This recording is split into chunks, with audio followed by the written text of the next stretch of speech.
10వ తరగతి ఫలితాల్లో 1402 మంది విద్యార్థులు 10 జీపీఏ సాధించినట్టు శ్రీ చైతన్య విద్యా సంస్థలు ప్రకటించాయి. బోర్డు ప్రకటించిన 10 జీపీఏలో 16% మంది తమ విద్యార్థులే ఉన్నట్టు శ్రీ చైతన్య విద్యా సంస్థల డైరెక్టర్లు సీమా, సుష్మాలు తెలిపారు. శ్రీ చైతన్య సంస్థ 99.2% ఉత్తీర్ణత సాధించిందని, ప్రతి ముగ్గురు విద్యార్థుల్లో ఇద్దరు 9 కంటే ఎక్కువ జీపీఏ సాధించారని, విద్యార్థులపై వ్యక్తిగత శ్రద్ధ చూపడమే మంచి ఫలితాలకు కారణమన్నారు శ్రీ చైతన్య విద్యా సంస్థల డైరెక్టర్లు.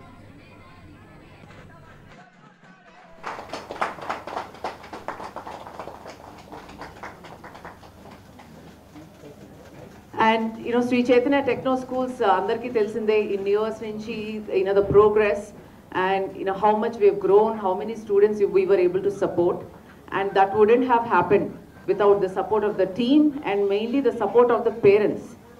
Andhra, Telangana, Karnataka, Tamil Nadu, ippudu North India, different states of the country.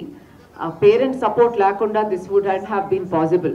We are able to give a proper curriculum to the students. Prati classroom lo, prati student ki ఏది అవసరమో IIT కానీ neat కానీ ఆ knowledge ఇవ్వటం మూలాన I think you are seeing today 220 students in open category all India mains ranks అంటే అది మామూలు విషయం కాదండి.